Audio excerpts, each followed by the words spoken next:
We're back with the bigger picture.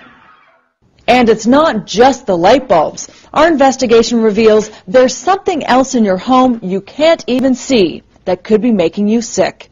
Here's part 2, electric shock. So let's have a look. Go over towards your sleeping area here.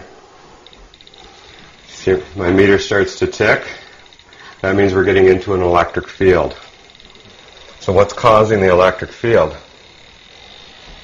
Holy moly. That's your lamp. My lamp? Kevin Byrne is searching for something in Rose's house he thinks could make her sick. You've got a reading of over 800, 700 gram Stetzer units. It really should be below 50. So this is measuring the amount of radio frequency radiation riding on this circuit in your bedroom, which is turning this lamp here into a radio frequency transmitter. Putting this electric energy into the air because you have a lot of dirty electricity. There's that term, dirty electricity. It's something you'll hear Kevin say all the time. He thinks dirty electricity is affecting people. Sleep, achy joints, pain, a feeling of anxiety, stress, electro stress I like to call it. People charge up. You have all this surrounded by all these wires and electronics all day. He's testing energy levels. What's in your house, what's outside your house. These days we're surrounded by all sorts of electronic stuff. Appliances, power lines, cell phones, Wi-Fi. Kevin measures for all of it. Compact fluorescent light bulbs, plugs, even baby monitors. Rose is raising 2 young children and suffering from lupus. She wants her house checked out top to bottom, worried if modern conveniences are affecting her family. Okay, again we're measuring the electric field being emitted by this alarm clock. This is one reason that you shouldn't have an AC-powered clock near your bed, because it's emitting an electric and magnetic field. Wow. And as you can see, that field's coming about 4 or 5 feet from that clock. Okay? And same with your wiring here. Can you hear your wiring? Yes.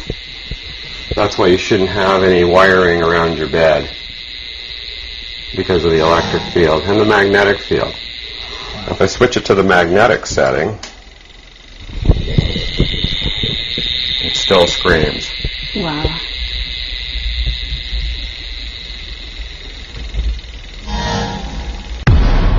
It's very frustrating, because our home is supposed to be our castle, like supposed to keep us safe, and to know that our home is making us sick, it's disgusting. It's scary, I have 2 children in the house, and if that stuff, if it is what it is, if that is doing that to me, what is it going to do to my kids? We don't know. So what is dirty electricity? To try and find out, we asked expert Dr. Magda Havas. Dirty electricity refers to high frequencies that flow along an electrical wire, and it's generated by any kind of electronic device that isn't properly filtered. Then we asked Robert Bradley, Health Canada's Director of the Radiation Protection Bureau. Quite frankly, I don't know. I don't understand this issue of dirty electricity. Quite frankly, it seems to be something that is not well understood or not well accepted by the general science community. Certainly it's proposed by a small group of individuals, and the link the link to it as a cause of health concern again is not clear to me. The health concerns are called electromagnetic hypersensitivity, being sick from all the electronic stuff and what it gives off. And there's a fierce debate about it. The World Health Organization says it exists, but scientists and doctors disagree if it can make people sick. The syndrome is called electrical hypersensitivity. That doesn't mean the rest of us aren't sensitive. It just means that we're not showing any symptoms. And we think perhaps 3% of the population has a very major response to this form of dirty power. There is a subpopulation who claim what is known as electromagnetic hypersensitivity, and these people experience real symptoms, headaches as you described and so forth, but The issue for us and for science in general is the attributability of this to exposure to EMFs, again, regardless of the source. About 1,000 microwatts right now, okay, at about 4 feet. So if you have that on your desk in your office, you're going to be getting dosed with that all day long. That's horrible. The German government recommends its citizens not use Wi-Fi or wireless at home or at work to reduce personal radiation exposure. Health Canada doesn't think that's necessary for Canadians. Our recommendations will come as the science evolves. But at this point in time, the current guidelines, as they stand, are quite protective of the general population. I had no clue what dirty power was. Gail Cohen had never heard of dirty power until she was diagnosed with breast cancer. For her, it all centers around this school, La Quinta Middle School in Palm Desert, California.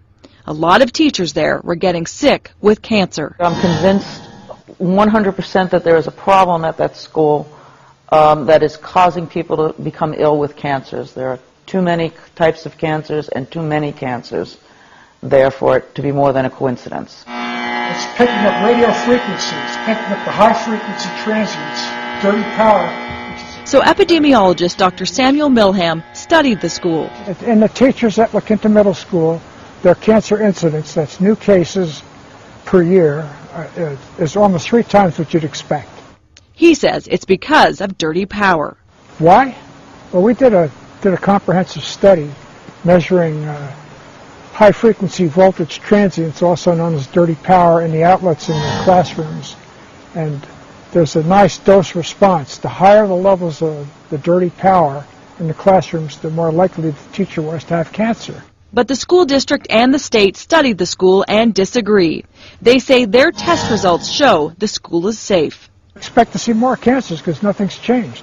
The kids are still being exposed and the teachers are still being exposed. Back at Rosa's house, she doesn't care about the debate. She's not waiting for scientists to agree. Okay, let's check the dirty electricity on this circuit. Wow, that's high, guys. We're talking 800 in this room, too. She's having Kevin install filters, hoping they'll clean up her home. He promises it will make a difference. Now we'll put a filter in, and it drops it to 77, 80, which is still high. We're going to have to put more filters throughout the house to get these readings down lower. She just wants to sleep better and reduce any risk that may be out there for her family. It's scary, you know. I don't know what this stuff is doing to my children. You know, how is this going to affect them later on in life? You know, so hopefully we'll get this resolved, so they don't have to pay the price, right? Next on 16 by 9. I am ecstatic. I can't wait. If I have a chance to meet Barack Obama, I would ask for his view on how what he has planned for the next 4 years differs from what's been going on in the United States in the past. Did you miss something? Watch our show 16 by 9 online at global16by9.com.